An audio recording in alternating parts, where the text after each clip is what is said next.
Your roadmap to the latest in auto. Welcome to Highway Herald. The August 1st trade deadline has come and gone, but the aftershocks are just beginning to ripple across North America. President Trump followed through on his 35% tariff threat against Canadian imports, igniting a high-octane showdown at the border. But Prime Minister Mark Carney didn't stall. He shifted into high gear. Instead of retaliatory noise, Canada responded with calculated precision. And at the center of its strategy? A gritty pink mineral called potash, a silent heavyweight in global food security.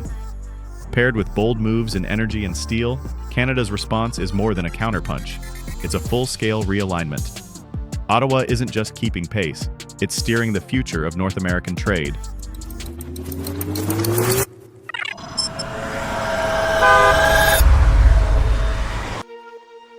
Fertilizer fallout. Canada's potash puts pressure on Washington. Nicknamed Pink Gold, potash might just be Canada's most underestimated strategic asset, until now. This potassium-rich mineral is essential to modern agriculture, and Canada, especially Saskatchewan, sits atop one of the world's most abundant and productive reserves.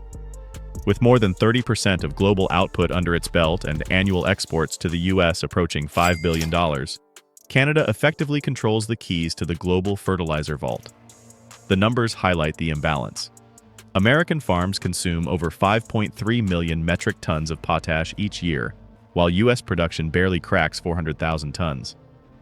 With geopolitical instability sidelining Russia and Belarus, two other major producers, the U.S. is critically dependent on Canadian supply. Imagine relying on your neighbor for 90% of your spark plugs, then threatening to block their driveway. Leaders like Elizabeth May are calling on Carney to halt potash exports or establish a national reserve. This isn't just about dollars, it's about leverage. A fertilizer shortage at harvest time could ignite food inflation and political backlash.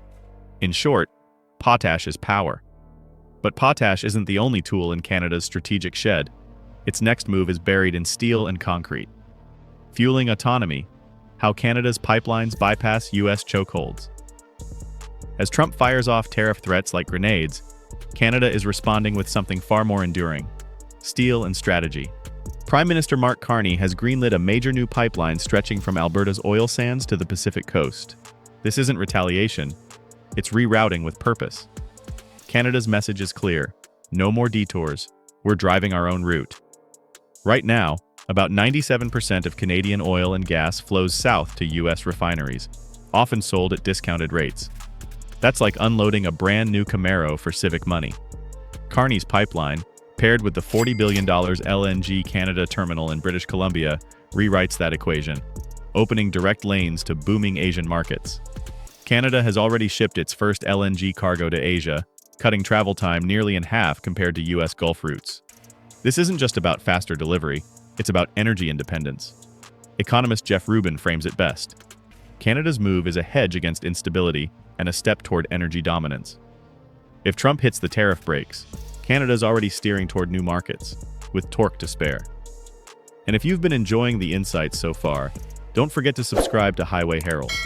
Your support helps us keep delivering high-octane updates and deep dives into the world of auto and trade. Now buckle up, because we're about to head straight into the steel sector. Steel Reforged, Canada's domestic arsenal rises.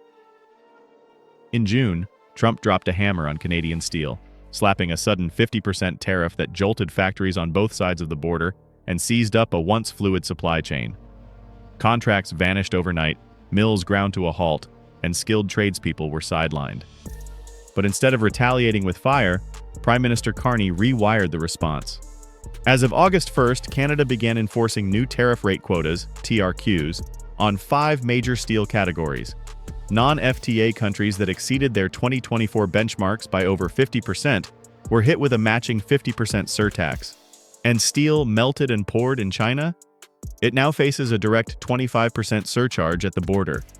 More than a tariff wall, this is an industrial reset. Ottawa is mandating Canadian steel in public infrastructure and defense, except when substitutes are truly unavailable or unaffordable. Carney backed it all with serious fuel: $1 billion to modernize mills, $70 million for displaced workers, and $150 million for regional transition. Throw in expanded loan access, And it's clear, this is no knee-jerk reaction. It's an industrial strategy with torque. Still, Canada knows that steel alone won't hold the engine together. Up next, the auto sector, now sitting in the crosshairs of international trade. Cross-border clutch. Auto industry grinds through tariff tensions. While potash and steel dominate headlines, Canada's auto sector is quietly bracing for impact. With President Trump threatening a 35% tariff and a potential 25% specifically on Canadian vehicle exports, the cross-border car trade is entering dangerous territory. Canada builds over 1.5 million vehicles annually, with nearly 80% shipped to the US. That assembly line flow now faces political whiplash. Prime Minister Carney is moving fast, pushing for trade carve-outs not just for finished vehicles, but for EV-critical components like batteries and rare earths. With billions invested by Stellantis and Volkswagen into Canadian EV plants, Ottawa isn't just shielding jobs, it's defending strategic leverage. Ford and GM, heavily dependent on Canadian facilities for high-margin trucks and SUVs, also stand to lose. Disruption could mean higher prices, delayed deliveries, and showroom chaos. Carney's demand is firm. Uphold zero tariffs under USMCA. In a world pivoting toward electric mobility, Canada's auto industry isn't just collateral. It's become a cornerstone of its geopolitical strategy. But this isn't just about defending existing routes. It's also about charting entirely new ones. Forging new roads, Canada's trade independence accelerates. Though the August 1st deadline has come and gone, Canada isn't idling at the border.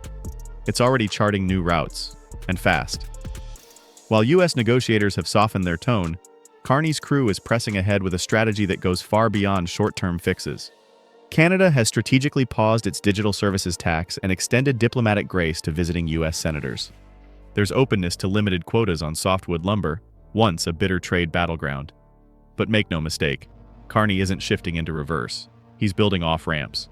His itinerary says it all, meetings with nearly 10% of the US Senate in a single year. That's not just diplomacy, it's strategy. And the goal? Build goodwill, but ensure options.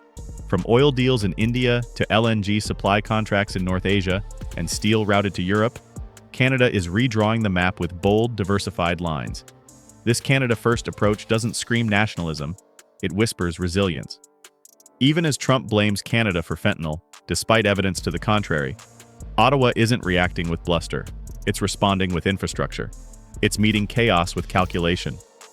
And at the heart of it all is a broader shift, one that's quietly reshaping how Canada asserts its power in the face of economic turbulence. Final lap, Canada's strategic countersteer to tariff chaos. This isn't just a trade standoff, it's a quiet transformation. Canada's answer to Trump's economic aggression isn't escalation, it's evolution. Potash is now a geopolitical pressure point. Pipelines aren't just infrastructure, they're independence. Steel reforms aim not for retaliation, but resilience. And Canada's growing EV sector? It's redefining what real leverage in global trade looks like. Deal or no deal, one thing's clear.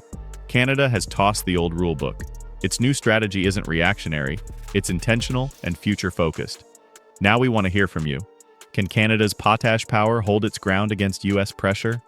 Will EV investments shift the balance in upcoming trade talks? Has Canada finally broken free from America's economic shadow? Drop your thoughts in the comments. Your insights fuel the Highway Herald community. And to stay ahead on all things auto, energy, and trade, make sure to subscribe and turn on notifications. Thanks for watching and see you next time. You can now check out any of the videos on the screen. There's more exciting and informative content waiting for you.